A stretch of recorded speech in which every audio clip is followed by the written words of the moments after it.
Welcome to the Dr. Raj Podcast with Dr. Raj Dasgupta, a show all about educating patients, students, and aspiring doctors about better patient care.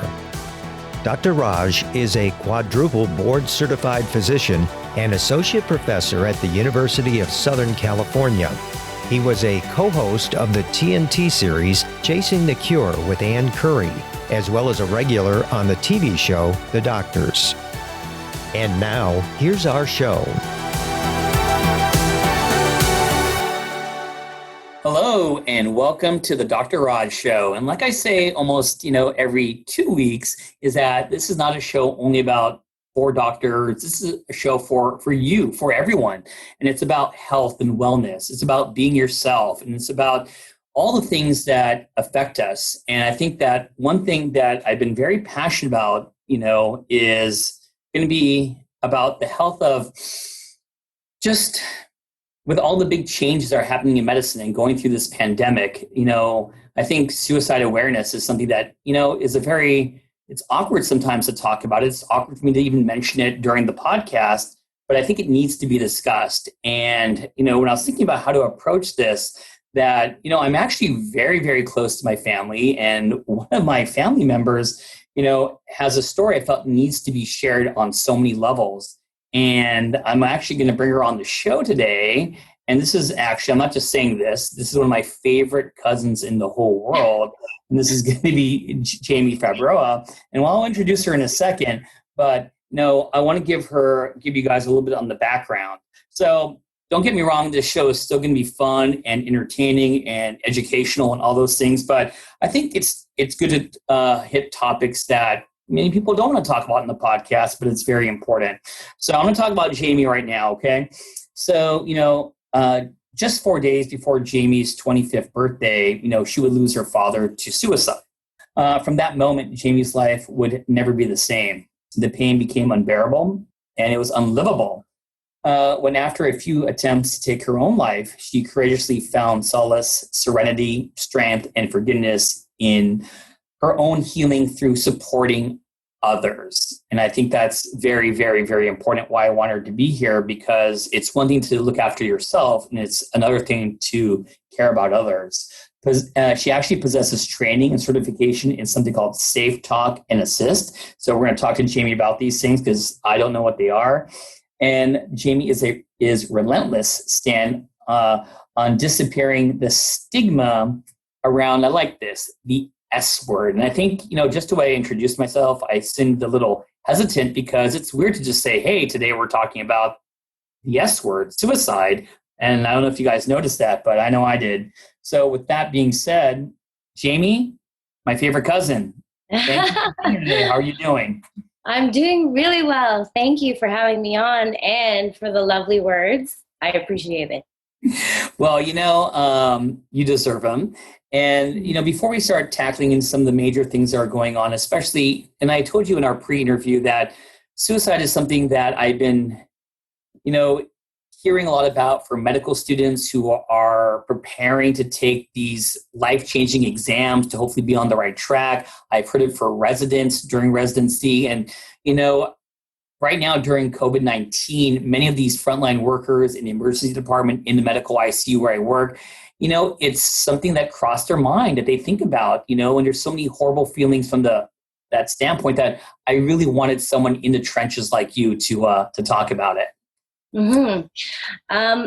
I think it's not a surprise, and whatever stressors that may be for anyone, those are your stressors. And whether they are minuscule to others or minuscule to someone who's not even in that position, it can magnify a lot tenfold. And the quote unquote dark side of suicide comes up to light, and sometimes people don't want to talk about it or share about it, just like you explained about the S word or saying the word suicide.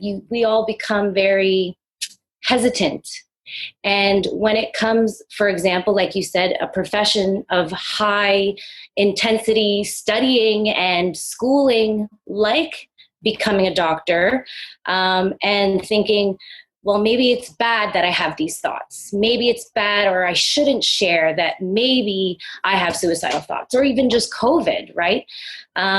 So that in and of itself is why I share about creating a conversation around the S word, because the minute you speak of it, the minute you share that those thoughts, they don't have to be real. They could just become thoughts that you share.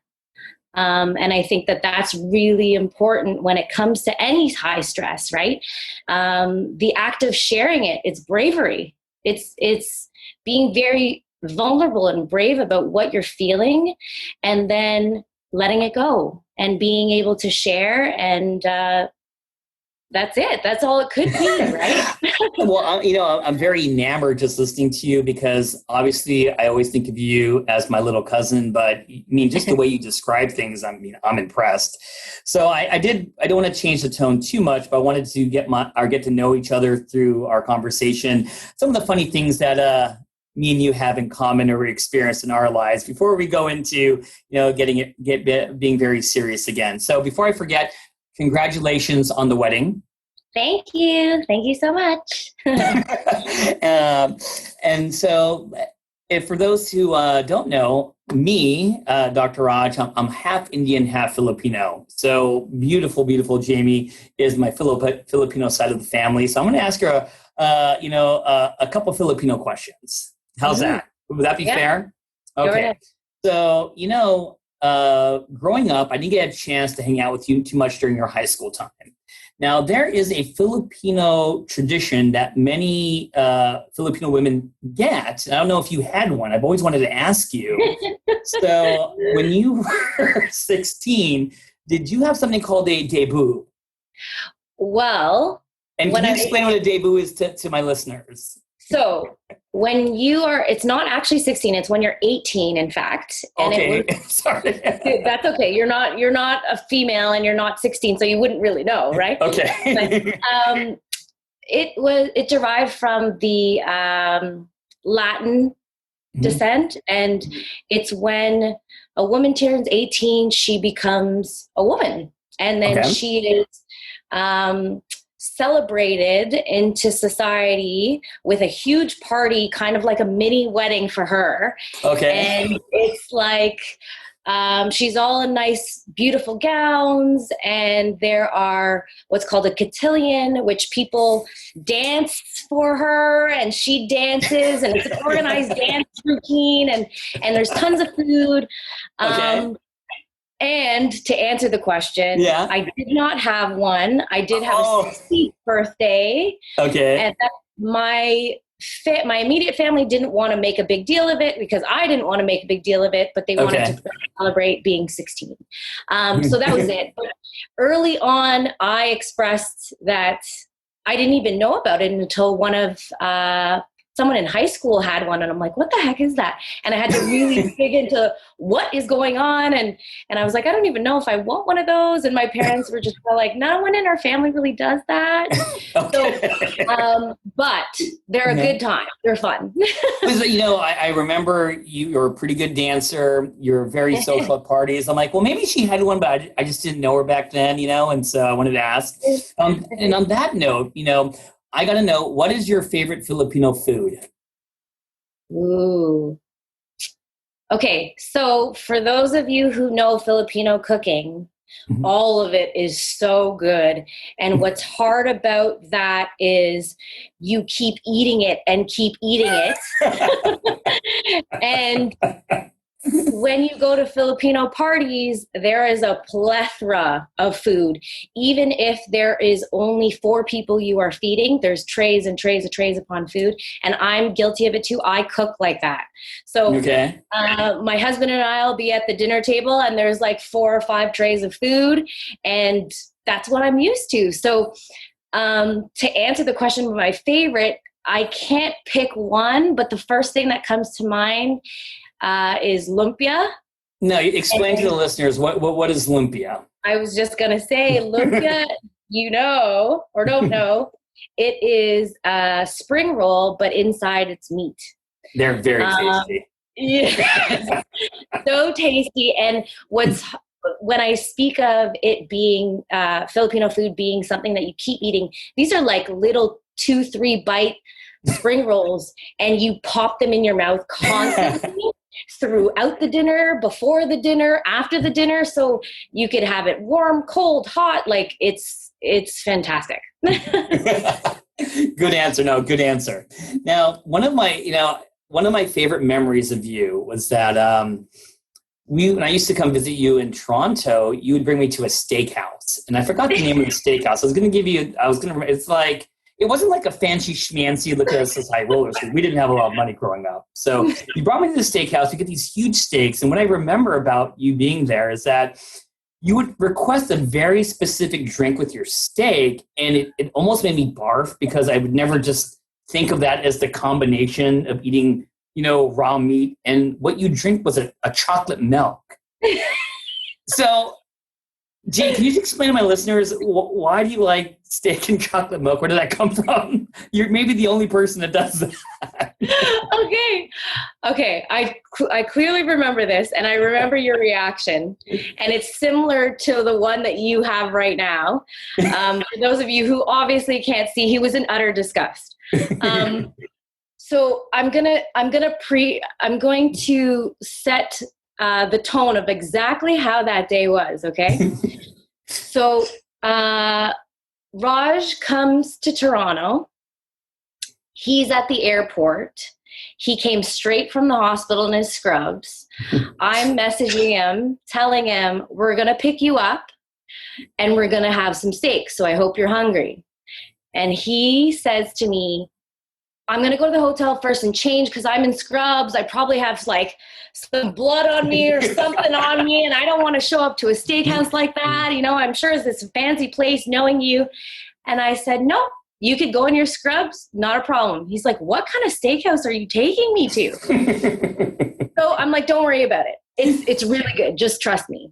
So we pick him up. Sure enough, he's in his scrubs, and take him to the steakhouse, which is 10 minutes away from the airport.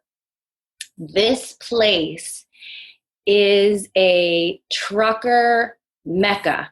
That's what this is. It's a trucker mecca. So you see all these truckers that are there in their flannels and their hats, and came out from a cigarette from a long ride and are starving. So he's looking at me like, what? Are you serious? I was like, yeah, this is the place. It tastes good. It doesn't matter what it looks like. And he's like, okay, I trust you. Just get me what you get. I said, okay, are you sure? And he's like, yeah, sure. So I get a 16-ounce Delmonico, and I love to eat. I'm very small, but I love to eat. And I get that with fries and gravy, salad, veggies, and I ask for a chocolate milk. And right away, he looks at me. Raj is like, you're going to get a heart attack. What's wrong with you? You're going to wash it all down with chocolate milk? How can you even finish that steak? And sure enough, I'm like, just get it. Just order it. He's like, I don't know about the chocolate milk, Jamie, but like, I'll happily watch you drink it. So I think he got some water or something. And I was just like, just try it after. But I don't know what it is. I think it's because I have this nice good meal, and it's hearty, and it's like, diners and drives, like an episode from Guy Fieri or something like that. And it was like the ultimate thing to do was chug it down with ice cold chocolate milk, and it tastes good. I don't know. You're forever in my mind for that, But this is my favorite question. This is one of my favorite ones I'm going to ask you. So, Jamie's favorite music artist of all time, like, I mean, she knows where I'm going to go with this, is Michael Jackson. And there's no questions asked. And, God bless Michael Jackson. I mean, I'm sure I bought Thriller when I was young and a couple of others. But, so I had my wedding with my beautiful wife. And of course, I invited my entire family. They were so nice to come. But we had in our background what we kind of wanted for dancing, because we have a multicultural family. There's Indians and Persians and Filipinos and all my friends and family. So anyways, I made a little talk with the DJ to say, you know what? during the wedding, I guarantee you that Jamie's going to come up to you and demand that you put on some kind of like, Michael Jackson song, but you're going to stick to the playlist because I'm paying you a lot of money. You stick to the playlist. And he started laughing like, no one's going to ask. I'm like, just trust me. And lo and behold, during the wedding, during the happiest day of my life, Jamie goes up to the DJ like, hey, can you play? I forgot what song it was, and the DJ is like, I'm sorry. And she's like, what? What do you mean you can't play this song? And got a little upset about it. So I just had to tell you, I love that story. And that DJ was really terrified that he had to stick with his guns. He didn't play it. But what is Michael Jackson still your favorite? Is that still one of your favorite artists? And what's your favorite song that he sings?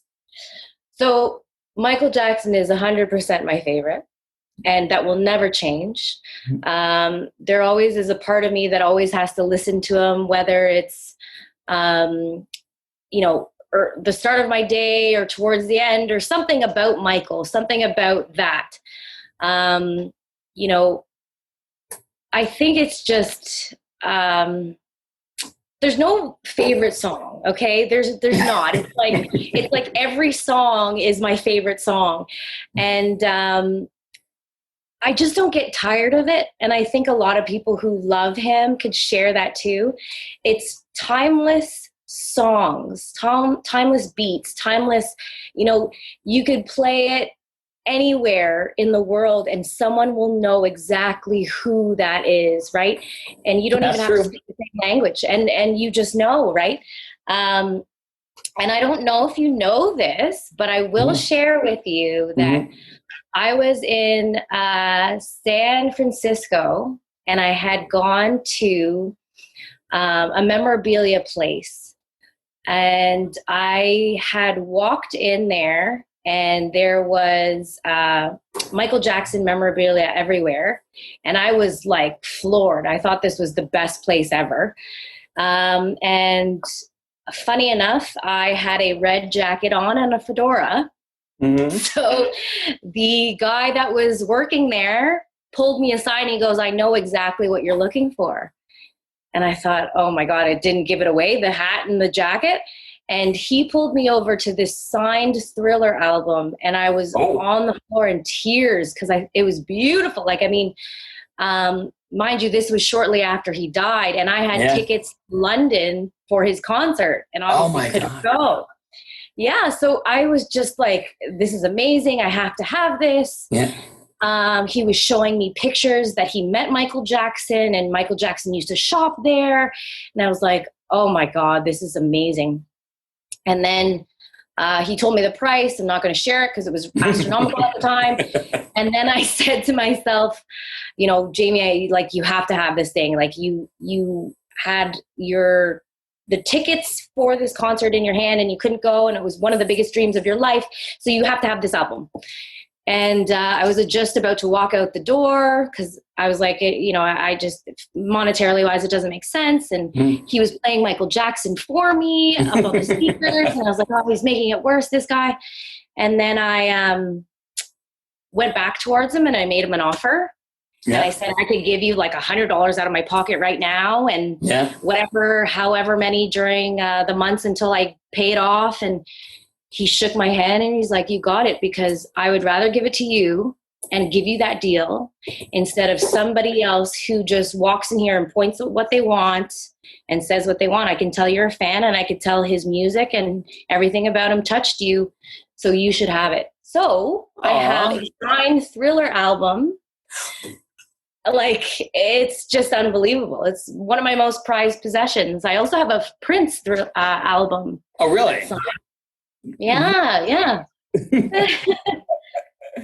All right. So I'm going to do that. I'm going to change the tone a little bit because, I want people to hear your story and why I invited you here to talk about suicide and everything. So, when we talked about your dad, my uncle, who I just love dearly, I was reading the story behind it. And, I think one of the things was, when you think about your dad, that I love that it started off saying that he was your best friend and you were like daddy's girl and you guys had a lot in common. And, earlier on, he was having, just a lot of pain, based upon, I don't know if people know this, obviously they don't, that he had rheumatoid arthritis, correct? Yep. Mm-hmm. And he had it pretty bad in the beginning. And, to the point where I almost started tearing up that, he just, had trouble carrying you when you're a kid. Is that true? Is that how bad the pain was? So from what I know of my father, I always recall him being in and out of hospitals due to his pain. So a lot of that reflected in him being wheelchairs, having crutches at a young age, being a young father. Yeah. And he even had arthritis in his eyes. Like, I would remember these things. And as a kid, I didn't know what that was, obviously. All I knew was just associated arthritis, pain, my father. That was what I saw. And when we were younger, my sister is 6 years younger than I, it was always hard for him to keep up. He loved playing basketball, loved, being athletic, but couldn't physically be athletic. So it was hard to do small things like, he couldn't lay on the floor on his knees for whatever reason to try and fix the car or look under the car, something. So it was really hard for him in that way. So debilitating, really.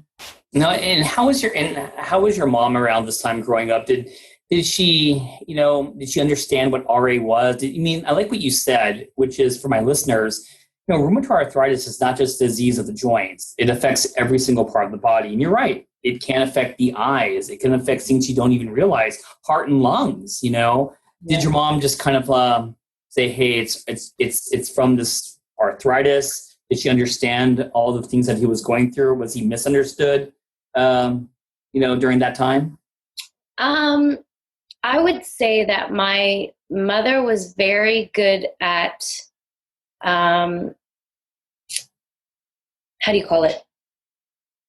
Getting into action of, you're stronger than this. So if you're stronger than this, I know there's a lot of physical pain, but we'll get through this. Like, she never was, my poor husband. It wasn't ever like that. She was more of a strength within the family and my father, where it was like, I'll watch out for him and just make sure that if he needs to stay in bed and it's painful, that he stays in bed and that I carry on and do whatever I need to do. So in many regards, it was like survival mode for my mom. Like, there wasn't any option other than I need to do what I need to do in order to get our family together. It was around that time, Jamie, because this is even like still in high school questions. Did you even have an inkling that this could happen to your dad, Uncle Wilmer, at that time? That, hey, he's suffering, having bad RA is horrible, but did it even cross your mind that it was what he was going through? Or is this something that didn't manifest back then? It was a non-issue. So when I never thought my dad would die by suicide.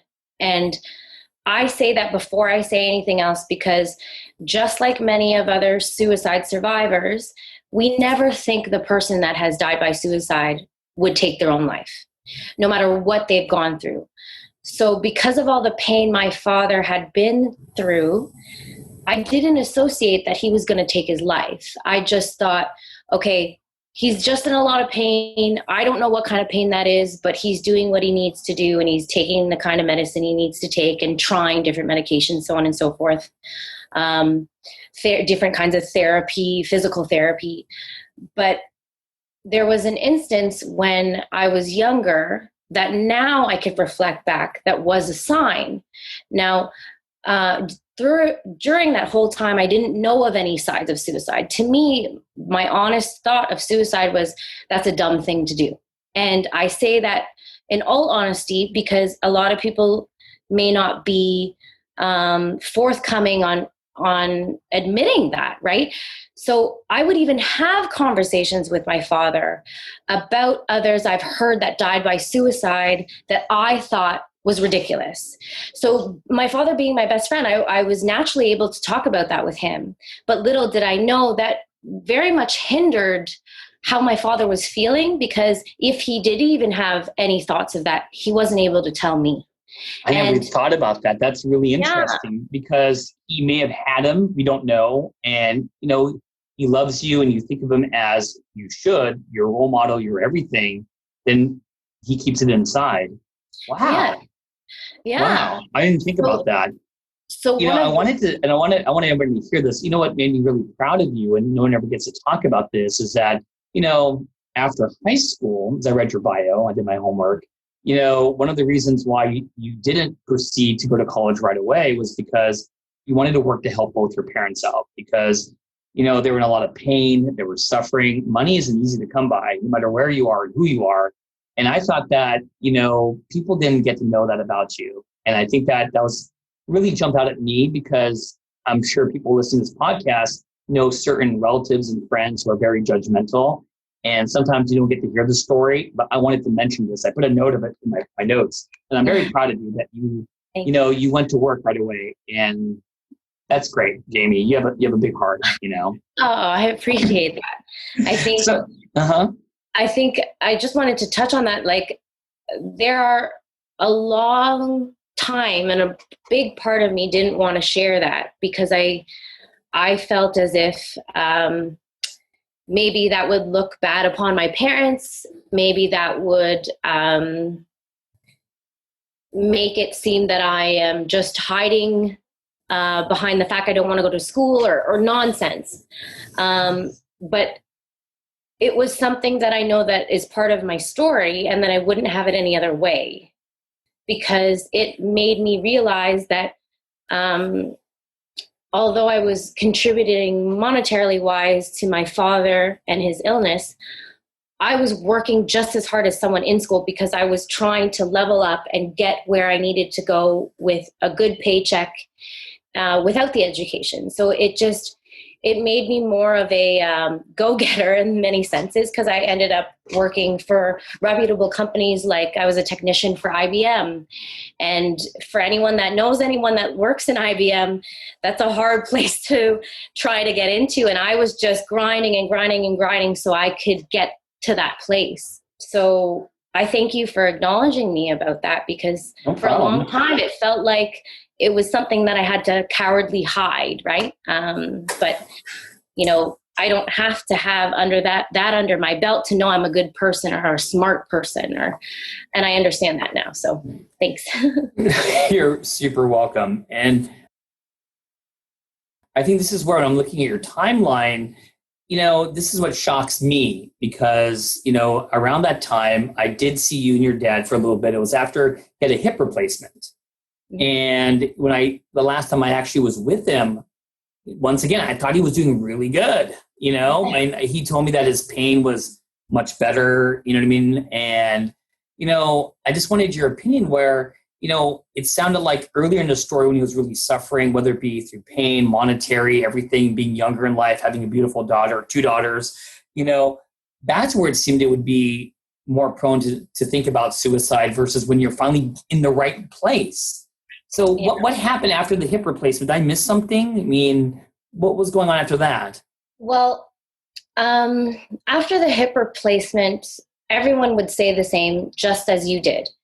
We all thought it was better, because he lost a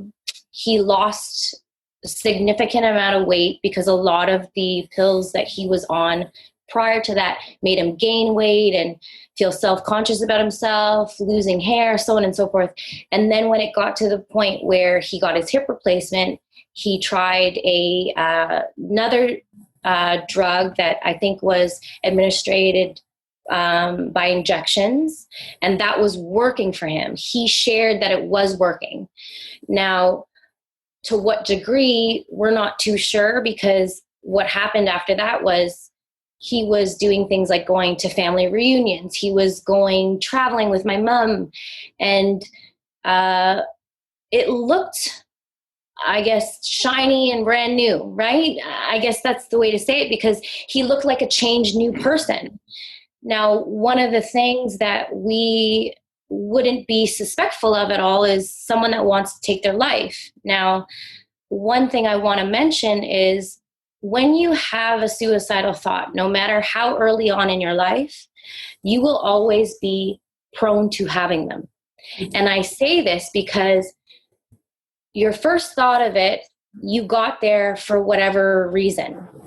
And that could subside, and later on you continue your life, and then you may hit a hard spot again or a hard time in your life, and those thoughts come up again because you've already fabricated that in your mind that that's a place to go to.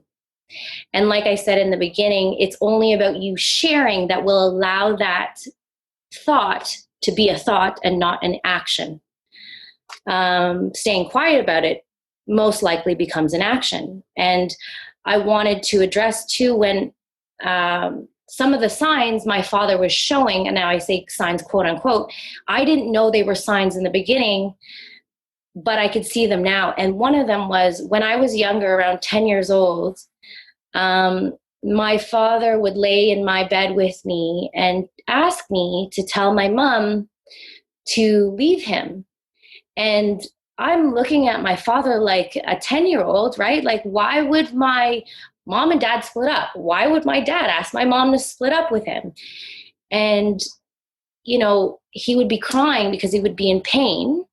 And he would tell me that he doesn't feel like he's man enough to take care of us.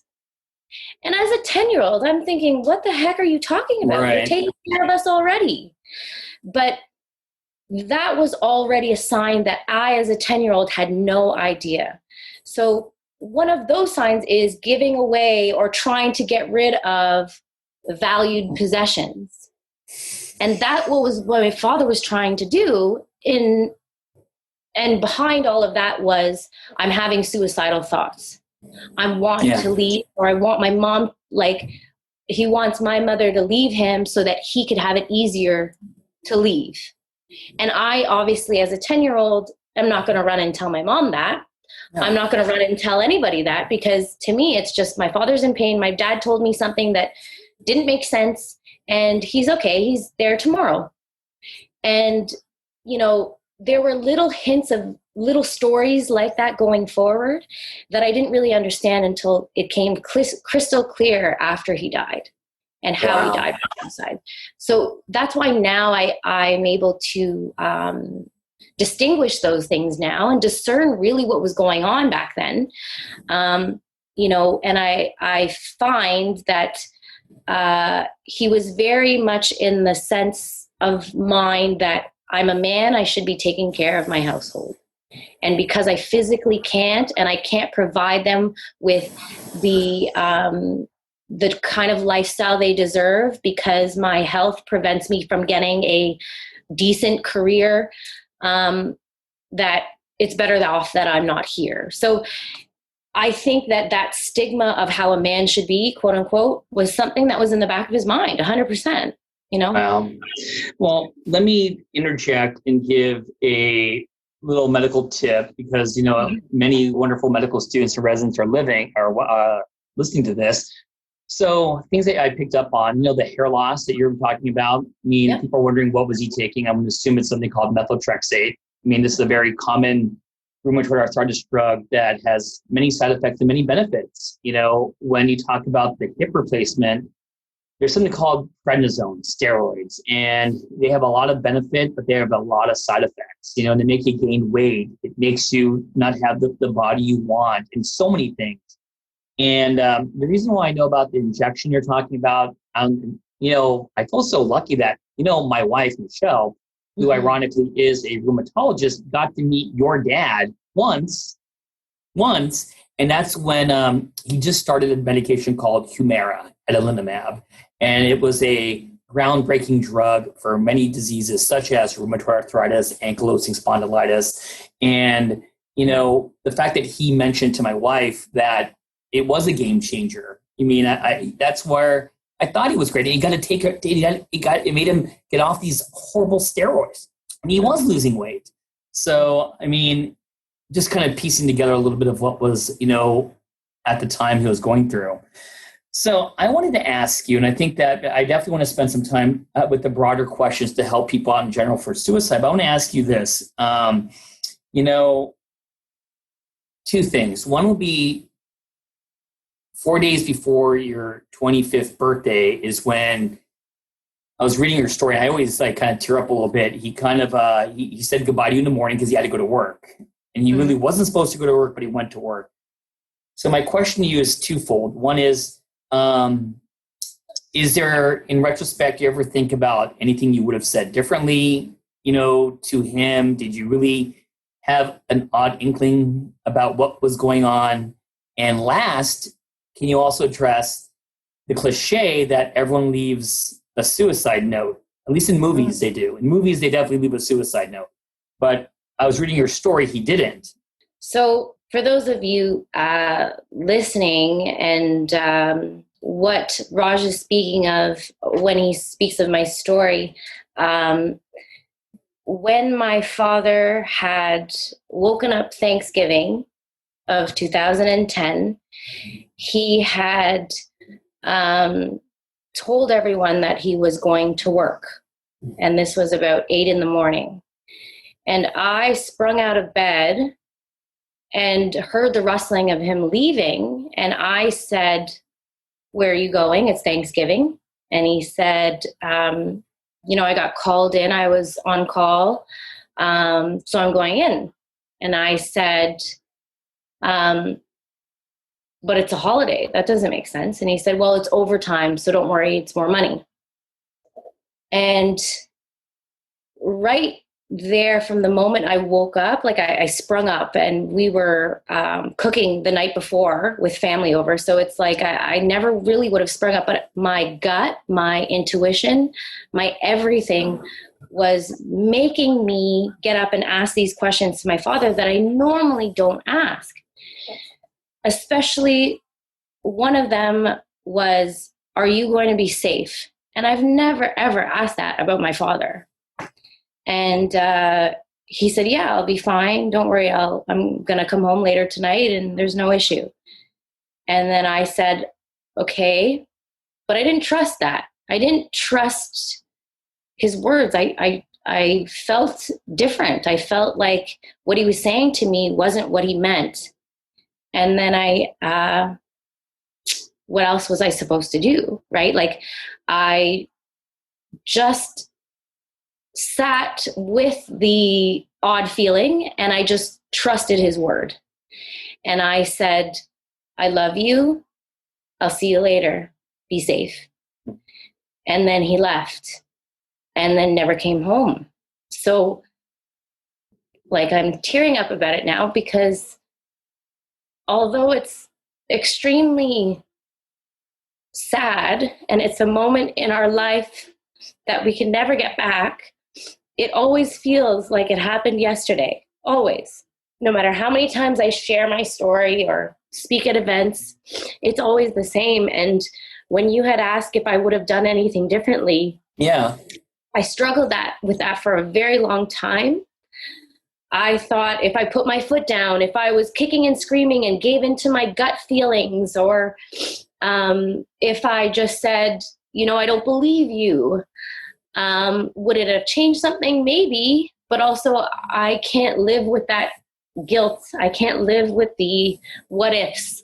And I had to really did some introspective work to understand that it's not my fault, or it's not anyone else's fault, or I couldn't have changed or altered his path. And I had to really understand and know that what my father did was his choice. And it was solely his choice. It doesn't mean he loves us less. It doesn't mean anything. He just chose that. And I had to really come from the experience of him in his shoes as opposed to the experience of him through me, if that makes sense, right? So, everything now saddens me to the core, obviously, but I'm not beating myself up anymore of what I could have changed and what I could have done. I did look for a suicide note after he passed. When we were informed that he died by suicide, I was hoping there was something that was said left of him. I was rummaging through the closet. I was looking for in his pockets, in everything. And there wasn't. And I think that made me angry. That made me, like you, think, okay, well, like in movies, they leave notes sometimes. Like, maybe just explain it, right? Yeah. But I had to let that go as well, because I had to understand that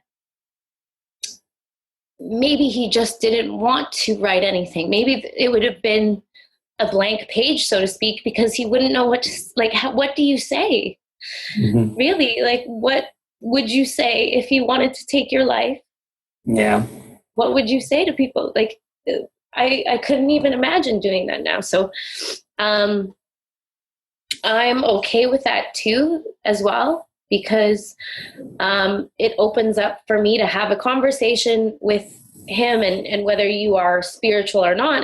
I mean, at the end of the day, I'm able to have a conversation with him, if that makes sense. And be able to just openly talk freely without an answer from him, and know it's okay. Okay, and that's it for Dr. Raj Show for part 1. And we'll be back in 2 weeks to find out some more important information and continue with our interview with Jamie Fabroa. Thanks for listening. This has been a production of Ars Longa Media. The producers for this show are Christopher Breitigan and Madison Linden. The executive producer is Dr. Patrick Beeman. This podcast is for educational purposes only and not intended for medical advice. Ars Longa, Vita Brevis.